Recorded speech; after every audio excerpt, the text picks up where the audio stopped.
Hi and good evening, everyone. My name is Albert. This is VlogsBoutNothin. Thank you very much for taking the time out of your Sunday to join me. I really appreciate that. You could be anywhere else. Think about that. You feel me? You could be anywhere else in the world right now, but to quote Jay-Z, you're here with me. You feel me? That's some encore stuff. Shout out to Rockefeller Nation. You feel me? Jigga. What's my mother freaking name? Jigga. Now who am I rolling with, huh? My Alberts, Anyways, that's obviously not what the song says, but I'm not going to say what the song says, but it's a good song. And for the record, Sean Carter is overrated, but nonetheless, you are talking to somebody who was 12 years old in line at Sam Goody buying volume 2 The Life and Times of Sean Carter for $30 on CD so I could go home and listen to the clean version of The Life and Times of Sean Carter volume 2.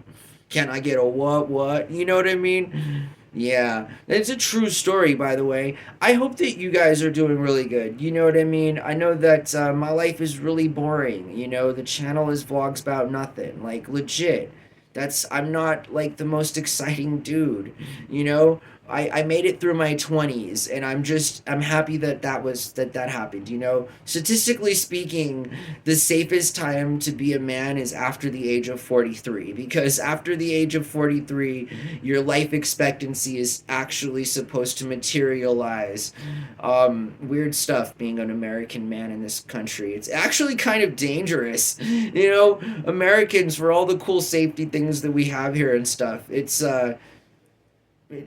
still not 100% guaranteed that you're going to make it to 43, which statistically speaking is something that I honestly cannot make up. Google it. You feel me? So yeah, I got like 7 more years. I'm riding it out, but going through the making it through the 20s was kind of tough, honestly.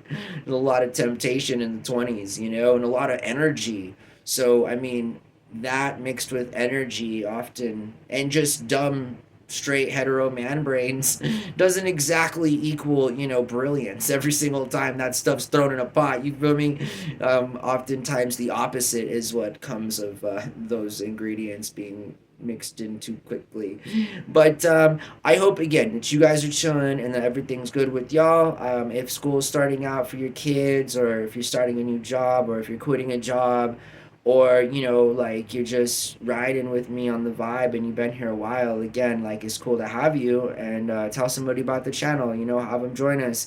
New people join us every single day, and it's pretty cool. Honestly, it's really cool. So tonight I want to talk about, and I'm kind of like passively joking, obviously, like I do everything because I'm a real sarcastic guy, but hustle culture is toxic. You feel me? Like, I mean, when do people work too hard? I guess that's my question, and that's tonight's topic, right? Is like, when do people work too hard? And I want to talk about this from some different POVs, IRL stuff, just kind of in general ways.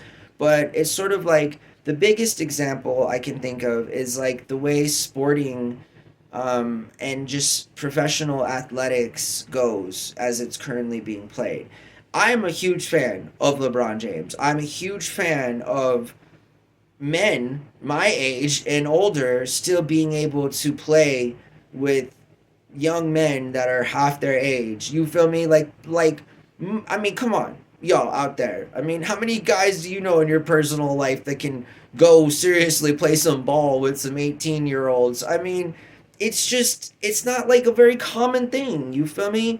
I mean, most Americans in their mid 30s, I mean, other than just, I'll roast to myself here now, right before the punchline, but even if it's just being unemployed or whatever, all these other things, just kind of straight up loserdom. I mean, even for the men that have things going for them in their life and they are in their mid 30s, they aren't exactly, known as a segment of the population for being like American Gladiator esque, right? I mean, you get more of kind of the dad bod, the kind of freshman 15, the kind of,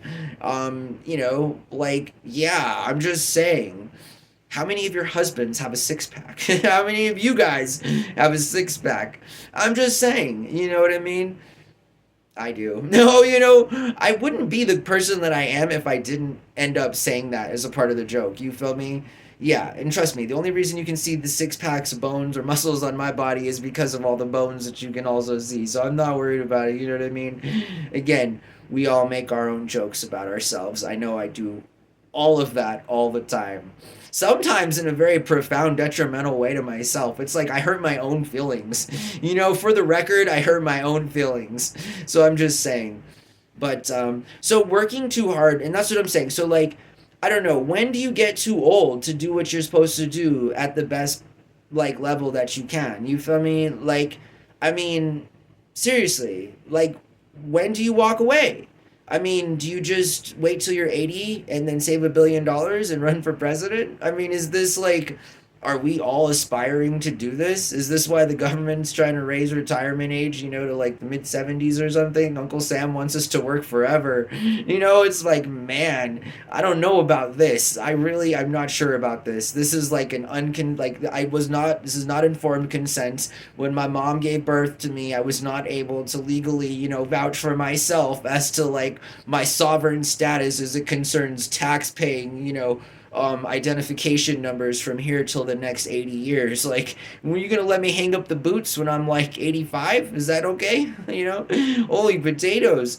I'm just saying, right, that like, I'm not trying to do that. And I joke about it, you feel me? But like, it's really happening. Like an 80-year-old dude's gonna be our president again. And he's setting the bar real high for people that don't have billions of dollars in the bank account and who aren't, avid narcissists in a kind of a way that would even make them think that they would want to run for president in their 80s. Because at some point you ask yourself these very rational, logical questions, right? You're sort of like, okay, JD Vance, for example. The guy's 40 years old. Okay, we all know, we've seen the pictures. In 8 years, he'll look like he's 70. But in fact, he won't even be 50. You feel me? So, like, he may have aged a lot, but he's still got some life in him. You know what I mean? But, like, I just, I don't know. We're just getting away from the examples that need to be set in that when it's your time to walk away, walk away. You feel me? Like, seriously.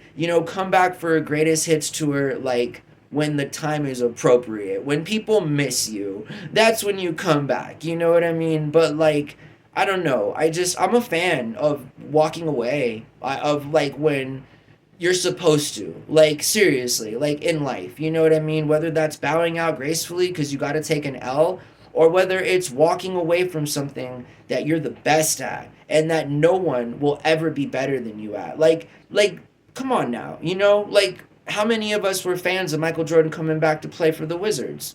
A handful of us, right? I mean, he did that so that he could eventually get some kind of ownership claim within the Wizards organization, and then that owner ended up doing him in a way, you feel me? So, like, and then all better to Jordan because he then did become the first ever majority league owner in a basketball team. So, like, he got what he wanted, but I'm just saying the legacy, as far as walking away from the game. I mean, not many people have pulled a Jerry Seinfeld.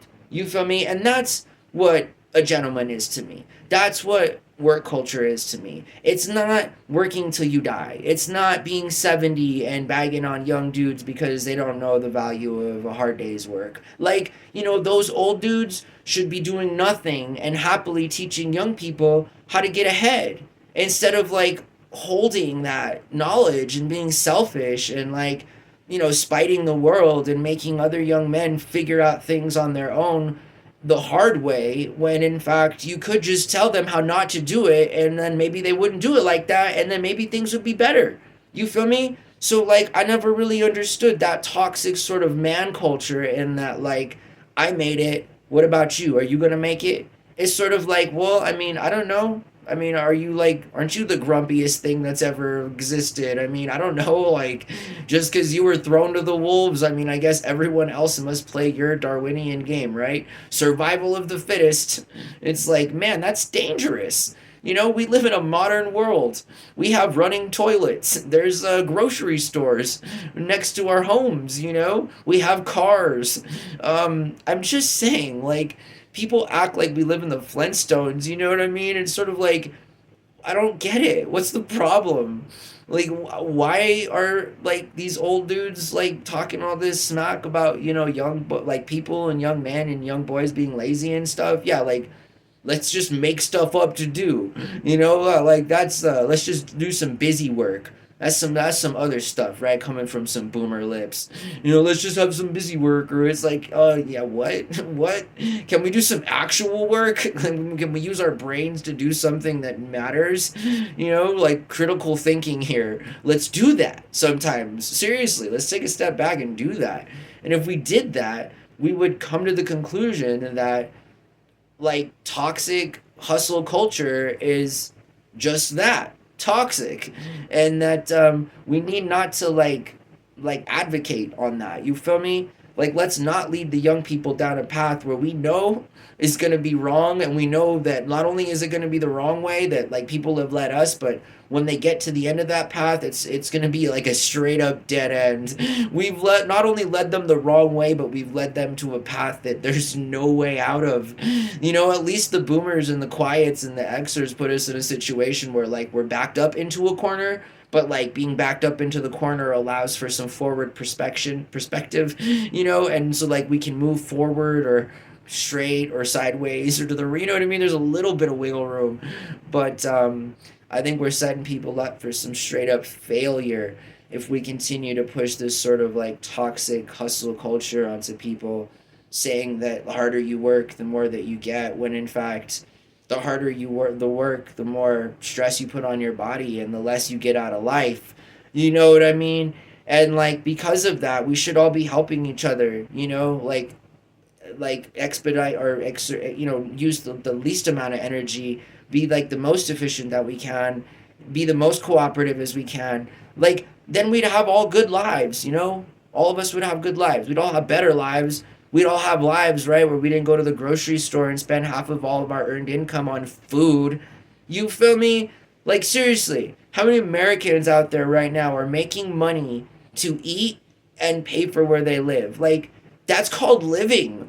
You know, with or without that paycheck, you're still gonna have to find a place to live and eat, you know? So, like, I mean, let's, like, reprioritize some stuff here. You feel me? Let's, like, focus on caring and taking care of us and our future and our friends and our family and our children. You know what I mean? So that, like, I don't know, the 1940s doesn't happen again, and there's not just people that have everything while the rest of us have nothing.